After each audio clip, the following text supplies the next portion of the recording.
Acompanhe com reverência e atenção a palavra do nosso Deus, Salmo 72.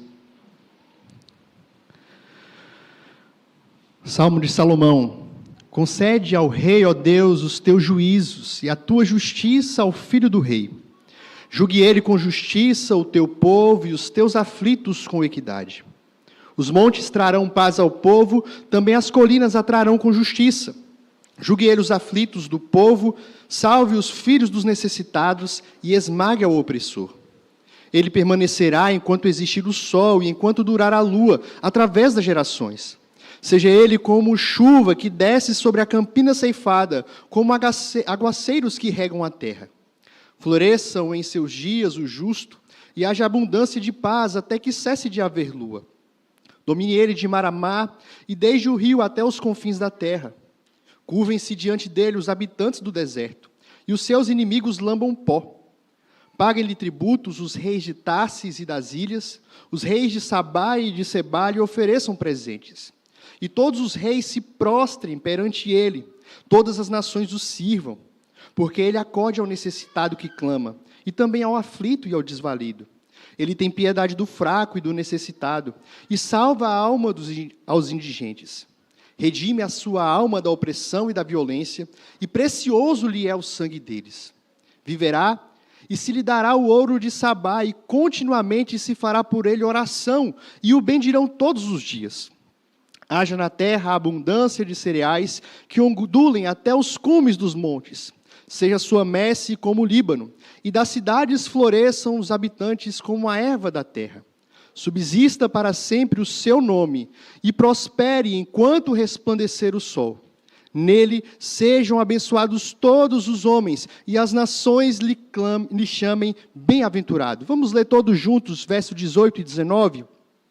Bendito seja o Senhor Deus, o Deus de Israel, que só Ele opera prodígios. Bendito para sempre o seu glorioso nome, e da sua glória se encha toda a terra. Amém e amém. Findam as orações de Davi, filho de Jessé. Senhor bendito, nós te louvamos, nós te exaltamos e agradecemos o privilégio, ó Deus, que o Senhor nos dá de estar na tua presença e ouvirmos a tua voz através da tua palavra, Deus. Que nesse momento o Senhor fale aos nossos corações, apesar de quem fala, apesar de falho que sou. Mas Deus, que nada seja empecilho aqui nessa noite para a gente receber o que o Senhor tem para nós. Que de fato a tua boa semente, a semente do Evangelho, caia em nossos corações e encontre terreno fértil. Para a honra e glória do teu nome é que nós oramos confiados. Amém. Amém. Durante a Segunda Guerra Mundial, Winston Churchill, ex-primeiro-ministro britânico, ele se destacou como líder de uma nação que inspirou esperança, determinação, e em um dos momentos mais sombrios da guerra, ele declarou: nós vamos defender a nossa ilha, custe o que custar. Nós lutaremos nas praias, lutaremos nos campos, lutaremos nas ruas, lutaremos nas colinas, jamais nos renderemos. E essas palavras ecoaram como um chamado à resiliência, à luta, no tempo de muito desespero entre aquele povo. E embora ele fosse um líder humano, falível, a determinação desse homem, a postura desse homem, trouxe para aquela nação esperança, trouxe para aquela nação confiança em tempos de guerra. No entanto, meus irmãos, mesmo líderes, os mais inspiradores, eles têm os seus limites. Eles são incapazes de trazer paz verdadeira, justiça duradoura. E o Salmo 72, então, ele aparece aqui como um convite a nós olharmos para quem pode, de fato, nos dar segurança, estabilidade, segurança, um nosso rei perfeito, um rei justo, próspero e eterno. Hoje nós vivemos em um mundo marcado por lideranças falhas, injustas, desilusões, e é muito comum homens que procuram justamente em líderes, em figuras políticas e até mesmo figuras religiosas, alguém que possa resolver o problema, alguém que possa guiar, alguém que possa conduzir. Isso, queridos, reflete a realidade do coração de todos os homens. Os homens nasceram para serem governados. Os homens nasceram para viver sob o governo, sob o domínio, sob o senhorio de alguém. E a pergunta que precisa ser respondida nessa noite é: quem nos governa? Em quem nós temos depositado a nossa confiança? A qual rei, a qual senhor nós temos servido? Portanto, o Salmo 72, ele convida a gente a olhar, a colocar os nossos olhos no Rei prometido, cujo governo é justo, eterno e cheio de compaixão. Este Salmo não descreve apenas as qualidades desse Rei ideal, mas ele desafia também a que vivamos sob o senhorio desse Rei. Este Salmo é um Salmo de Salomão, e ele fecha aqui o segundo livro do Saltério, que vai do Salmo 42 até o Salmo 72. O verso 20 diz que findam-se as orações de Davi, filho de Jessé. Isso aqui, na verdade, é um parênteses, fechando todo o livro que teve a maioria dos salmos compostos por Davi. Então, é um fechamento não somente do Salmo 72, mas do livro 2 como um todo. E as descrições que nós temos aqui nesse salmo vão além de qualquer figura humana, de qualquer rei, de qualquer governante. Eles apontam para um governante futuro. Eles apontam para o Messias. Por isso, muito embora nós não vamos encontrar menções diretas desse salmo no Novo Testamento, a gente pode dizer com convicção que ele fala sim da pessoa bendita de Jesus Cristo, o nosso Rei, mostrando aqui aspectos da realeza de Jesus, e é sobre isso que nós vamos meditar nessa noite. Eis o nosso Rei.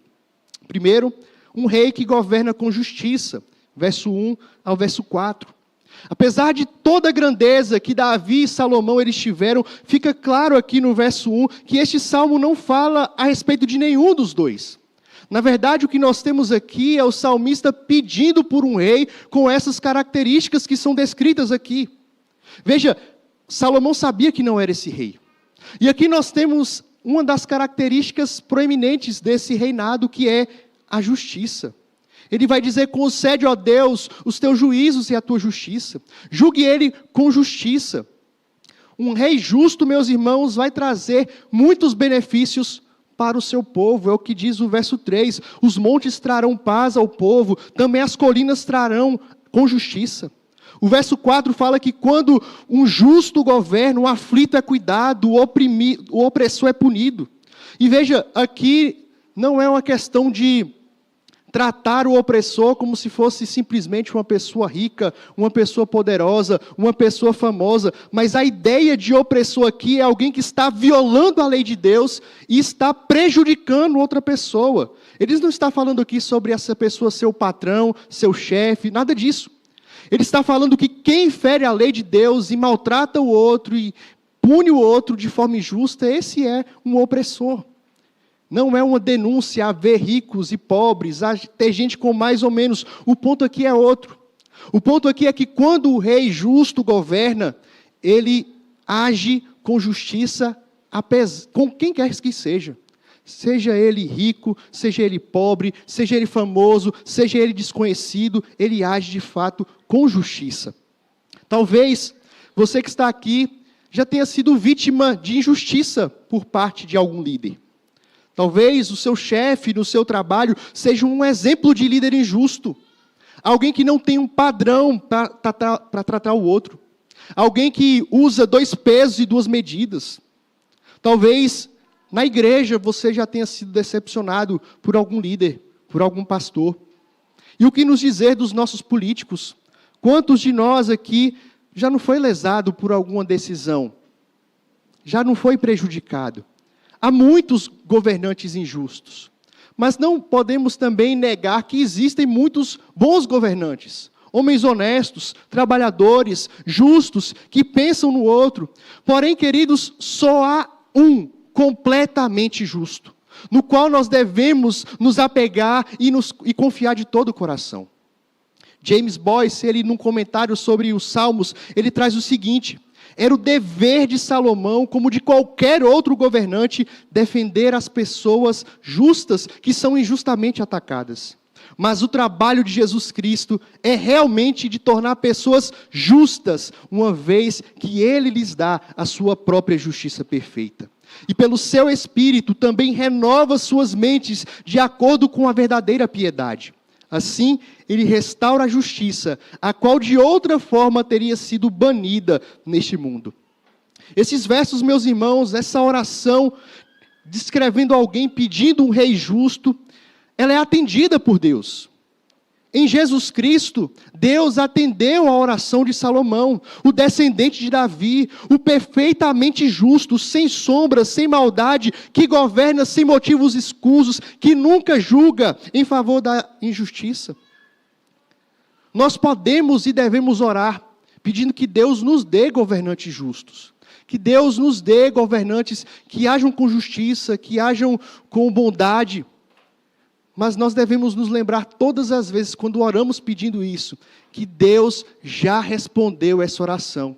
Tanto de Salomão como a nossa. Ele enviou Jesus Cristo, o Rei dos Reis, o justo Senhor, o justo juiz. Você está seguindo esse Rei? Ou será que você continua esperando de homens o que somente pode ser encontrado em Jesus? Se você segue a Cristo, Ele não somente é justo, mas pela justiça dele na cruz, torna você também um justo, um aceito. Torna você também alguém perdoado, amado, aceito por Deus em Cristo pelos méritos dele. Eis o nosso Rei, um Rei justo que justifica o seu povo. Ele é um Rei justo, mas o texto também nos mostra que Ele é um Rei que governa para sempre. Governa eternamente. Versos 5 e verso 7.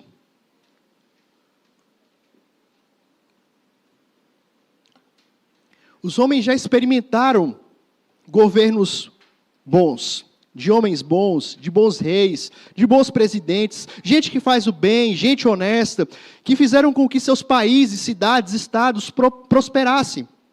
Mas nenhum desses governos durou para sempre. Nenhum desses governos subsistem para sempre. E vez ou outra nos dá essa sensação, até quando isso vai durar? Está tão bom que a gente fica com medo de se acabar. Será que vai durar para sempre?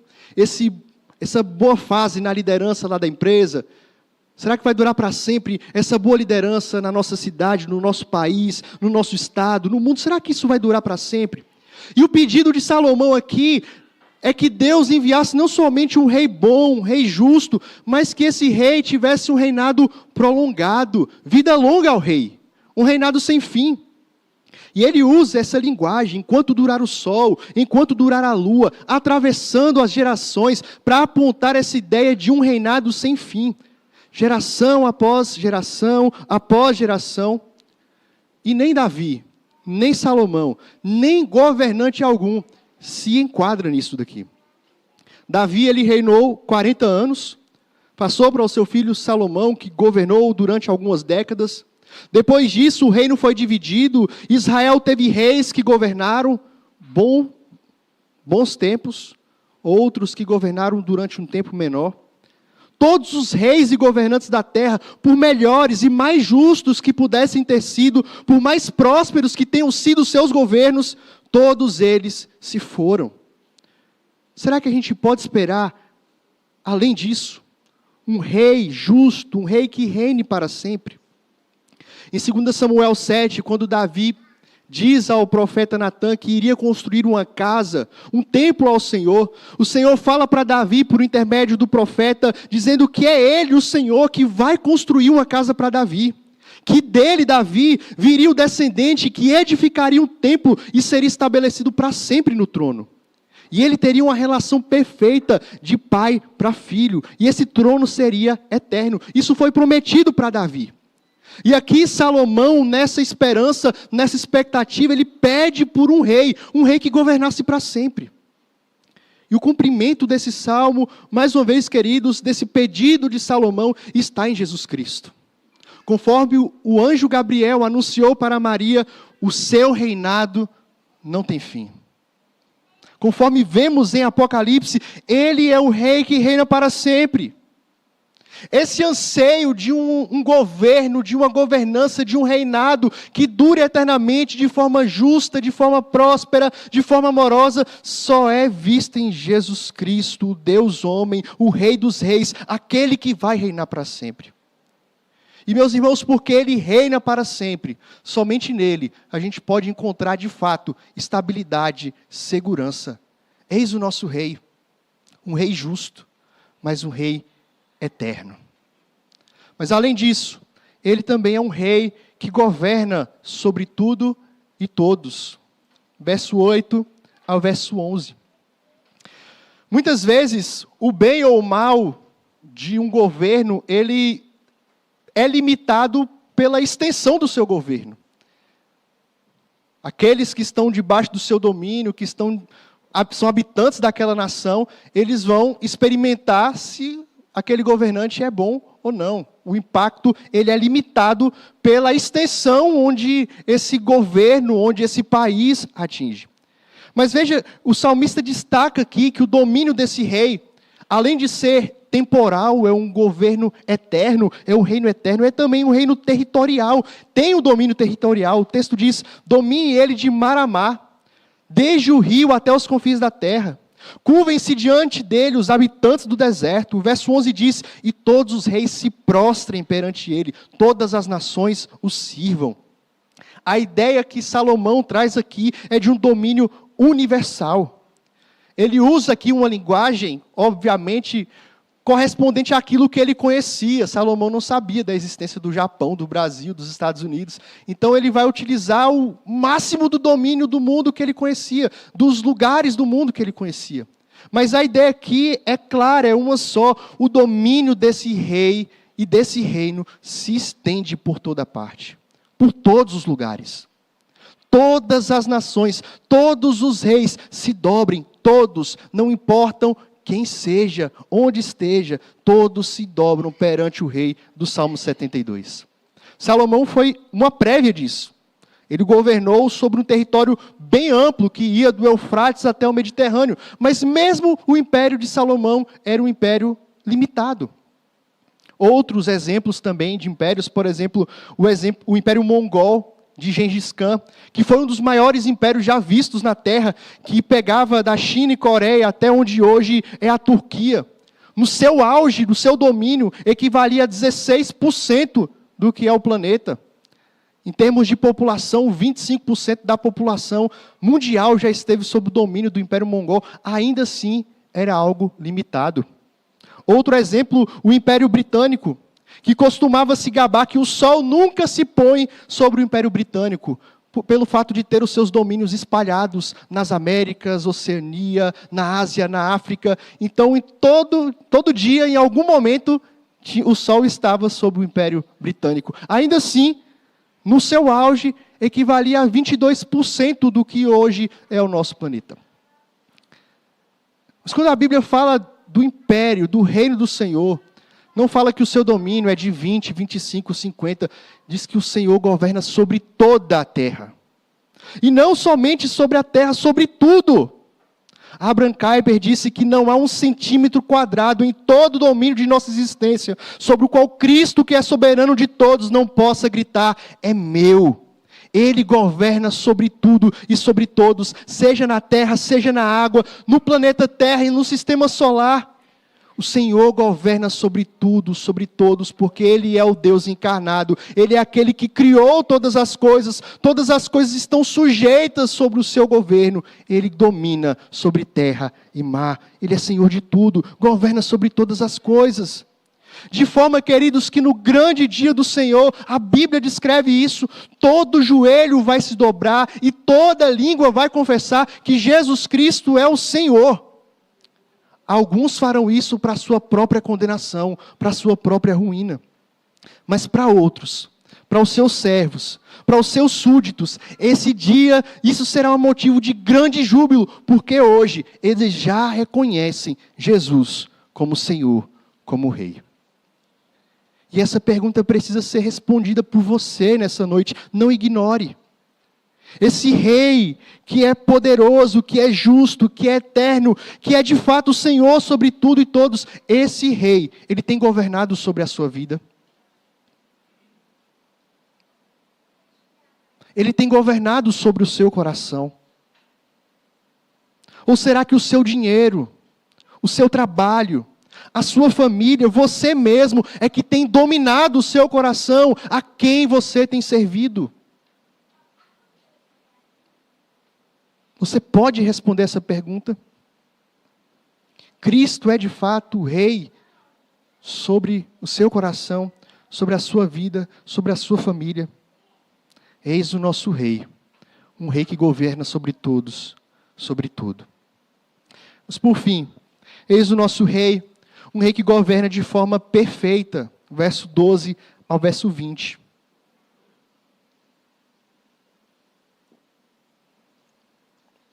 Imagine um rei que governa sobre todos os lugares para sempre. Pense em algumas figuras. Isso poderia ser algo desastroso, algo terrível, um verdadeiro filme de terror. Para sempre, em todos os lugares, ser governado por algumas figurinhas. Mas não há motivo para a gente temer o fato de Jesus ser rei sobre tudo, sobre todos, eternamente. Porque veja como é descrito aqui a governança de Jesus. Ele socorre, ele ajuda, ele tem piedade, ele salva a alma, ele redime da opressão e da violência. O sangue dos seus súditos é precioso para ele. A gente não consegue imaginar isso de nenhum governante, de nenhum líder. Não é novidade, não causa espanto para a gente o fato de que muitos, na verdade, se beneficiam do governo ao invés de pensar no outro, pensar na população. Muitas vezes esse discurso de preocupação com o outro é uma forma simplesmente de se manter no poder ou chegar no poder, mas governam no fim para eles mesmos. Mas, meus irmãos, a forma de Cristo governar é diferente. Nós somos tratados gentilmente pelo próprio Deus por causa dele. Por causa do sacrifício de Jesus, nós somos tratados como justos, como seus filhos.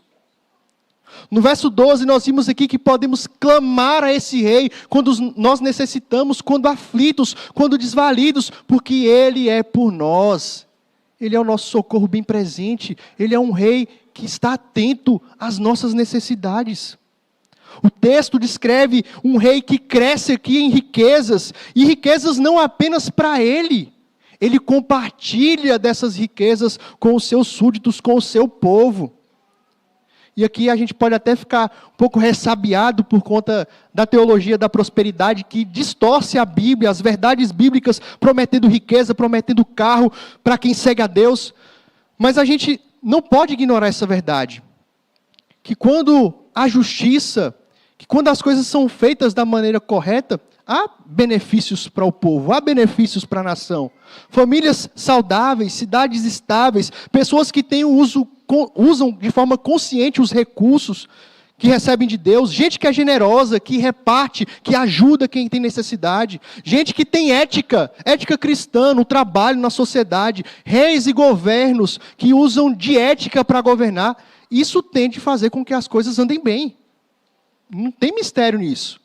Mas o texto aqui vai além de uma prosperidade física, uma prosperidade material, uma prosperidade na terra. Veja a parte B do versículo 17. Nele sejam abençoados todos os homens, e as nações lhe chamem bem-aventurado. Há uma relação direta aqui com o que foi, inclusive, pregado hoje de manhã, com a promessa de Deus feita a Abraão, de que em Abraão seriam benditas todas as famílias da terra. E meu querido, preste atenção, a melhor parte da bênção de Deus não é uma conta bancária gorda, não é ter uma família feliz, não é se casar. A melhor parte da bênção de Deus é ser parte do povo de Deus. É ser servo desse rei, é conhecer e servir ao Senhor. O rei aqui é chamado de bendito, de bem-aventurado, e essa palavra que todos nós conhecemos, né, como feliz, mais que feliz, esse rei justo, esse rei eterno, esse rei do universo, esse é um rei mais que feliz, e faz do seu povo também bem-aventurados. Aqui nesse mundo nós podemos experimentar, e certamente em algum momento, ou já experimentamos, ou experimentaremos, governos injustos, estar sobre lideranças injustas, desonestas, opressoras. Ainda assim, queridos, nós podemos seguir contando com essa bênção maravilhosa. Nós servimos ao Rei dos Reis. Nós somos parte da nação desse Rei. Uma nação bendita que se chama pelo seu nome. Você está seguindo esse Rei? Ele é o Rei sobre a sua vida. Nós já estamos sobre o seu reinado. Ele está nesse processo de chamar gente de todos os lugares. E o resultado é o que a gente viu aqui no verso 18 e 19. Gente louvando, adorando, dizendo que Ele é bendito. Porque qual deve ser a nossa reação diante de um Rei maravilhoso como esse? Um Rei justo, um Rei eterno, um Rei que cuida do seu povo, que deu a vida pelo seu povo. Qual é a nossa atitude a não ser nos prostrar, adorar esse Rei, servindo esse Rei, em submissão a esse Rei? Tudo o que nós precisamos, nós encontramos nele. Renda-se a Jesus Cristo. Esse Rei nos chama nessa noite a nos prostrarmos diante dele, do seu senhorio, nos rendamos e experimentamos, queridos, a graça de ser participantes desse reino maravilhoso. Concluindo, quem é que tem governado o seu coração? Quem tem governado a sua vida? De fato, nós precisamos de alguém. Precisamos de alguém que seja por nós. Precisamos de alguém que nos guie. Precisamos de alguém que nos direcione, que nos dê estabilidade. Precisamos de alguém que governe as nossas vidas. Senão estaremos perdidos. Que esse alguém seja o Rei do Salmo 72. Que esse alguém seja Jesus Cristo, o Rei dos Reis. Ele te convida nessa noite a reconhecê-lo como Rei e a viver sob o seu senhorio. Aquele que é poderoso, aquele que é justo, que é bom, que é eterno, que é bem-aventurado. Ele chama você nessa noite a segui-lo, a fazer parte desse reino de amor. Você que já conhece esse Rei, você que já serve esse Rei, que já se rendeu a esse Rei, você é convidado também a viver e a refletir os aspectos desse reino. Nós, alguns domingos atrás, na verdade no ano passado, nós estamos também expondo o Evangelho de Mateus, já meditamos aqui, Mateus 5, 6 e 7, onde nós encontramos as características, os valores desse reino. Se você precisa relembrar e precisa todos os dias, leia quando chegar em casa. Esses valores precisam ser vividos por nós, precisam ser testemunhados por nós. Se de fato fazemos parte desse reino, nós somos o único povo aqui com dupla cidadania. Na verdade, existem pessoas que têm dupla cidadania, né? Mas todo crente ele tem dupla cidadania. Cidadania da terra e a cidadania do céu. E nós precisamos viver aqui na terra à luz dessa cidadania eterna, refletindo que somos cidadãos do reino. Se você conhece a Cristo, se você já se rendeu a Jesus, nós somos chamados a viver e refletir os valores do seu reino. Ele nos chama a proclamar o reinado maravilhoso dele, porque, meus irmãos, existem muitos ainda sob o domínio das trevas. Muitos homens escravizados, pessoas oprimidas. Que nós sejamos verdadeiros arautos, embaixadores do nosso Rei Jesus. Meu querido irmão Luiz Alberto, esse é um lembrete para você. Esse é um lembrete também para todos nós, ministros da palavra e dos sacramentos. Nós estamos a serviço e sob a autoridade desse Rei.